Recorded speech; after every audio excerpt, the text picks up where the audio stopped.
আকরাম সাল্লাল্লাহু আলাইহি ওয়াসাল্লাম হাজার হাজার লক্ষাধিক সাহাবীর সামনে ভাষণ দিচ্ছিলেন, বক্তৃতা দিচ্ছিলেন।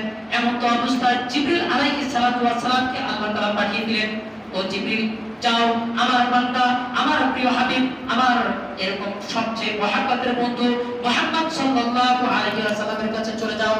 মুহাম্মদ নবীর কাছে আসলো জিবরিল আমিন, বলল ইয়া রাসূলুল্লাহ, আল্লাহ তাআলা আপনার জন্য একটি সুন্দর উপঢৌকন স্বরূপ পাঠিয়েছেন, পুরস্কার পাঠিয়েছেন। বলেন সুবহানাল্লাহ। পুরস্কার পাঠিয়েছেন, একটি আয়াত পুরস্কার। আমরা তো মিষ্টি বা অন্য জাতীয় ভালো কোনো জিনিস পুরস্কার পেলে নাচি, খুশিতে আনন্দ, ছোট বাচ্চাগুলো দেখবেন চারিদিকে নাচতে থাকে, দেখবেন যদি আপনি কিছু হাদিয়া দেন দিতে পারেন। তো দেখবেন এরকম আল্লাহ পাক যখন জিবরিলকে পাঠায় রাসূলের কাছে, রাসূল খুশিতে আত্মহারা হয়ে যায়। বলেন সুবহানাল্লাহ। তো একটি আয়াত নিয়ে পাঠিয়েছেন। আল্লাহ নবীকে বললেন, ও নবী, আপনার জন্য আয়াতকে তেলাওয়াত করে দিলাম, আয়াতকে তুলে ধরলাম, আপনি এই জিনিসটা সবার সামনে ওয়াজ করে দেন, সবার সামনে ওয়াজ করে দেন, নসিহত করে দেন। সেটা কি?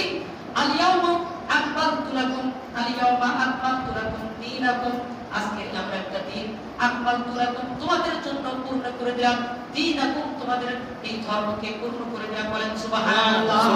এই ধর্ম ইসলামকে তোমাদের জন্য পূর্ণ করে দিলাম, পরিপূর্ণতা দিয়ে দিলাম।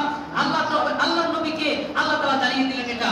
আর বলতেছেন আল ইয়াউমা আকমালতু লাকুম দীনাকুম ওয়া আতমামতু আলাইকুম নি'মাতি ওয়া আকমালতু, আমি পরিপূর্ণ করে দিলাম, তামাম করে দিলাম, ওয়া আতমামতু আলাইকুম তোমাদের উপরে নি'মাতি, আমার পুরস্কারকে, আমার মহা নিয়ামতকে। যত নিয়ামত আমার পৃথিবীতে রয়েছে সমস্ত নিয়ামতকে যদি এক সাইডে করা হয়, এক পাল্লায় যদি দেওয়া হয়, আর যদি আল্লাহর ধর্ম ইসলাম, আল্লাহর দিন ইসলাম, আল্লাহর দেওয়া কোরআনকে যদি এক সাইডে দেওয়া হয়, সমস্ত নিয়ামত বাতিল হয়ে যে এই ইসলামের নিয়ামত সবচেয়ে বেশি নিচে চলে যাবে। সুবহানাল্লাহ।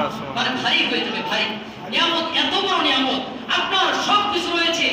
আজ থেকে প্রায় আরো 18 বছর পূর্বে ঢাকা কামরাঙ্গীরচর, আপনি নাম শুনে থাকবেন, ঢাকা কামরাঙ্গীরচর। এই কামরাঙ্গীরচরে গিয়েছিলাম, এখানে আমি একটি খানকা দেখেছিলাম, খানকা। এই খানকার উপরে লেখা আছে, যদি পৃথিবীতে কোনো ব্যক্তি আল্লাহকে পেয়ে যায়, যদি কোনো ব্যক্তি মালিককে পেয়ে যায়, আমার মালিকের সাথে যদি কোনো ব্যক্তির বন্ধুত্ব হয়ে যায়, একবার যদি মালিকের সাথে রিলেশন হয়ে যায়, আন্ডারস্ট্যান্ডিং হয়ে যায়, ভালো সম্পর্ক যদি হয়ে যায়, তাহলে সারা পৃথিবীর সকল মানুষ একদিকে, সমস্ত ধনাঢ্য প্রেসিডেন্ট এবং লয়ার এবং সমস্ত জাস্টিস সারা পৃথিবীর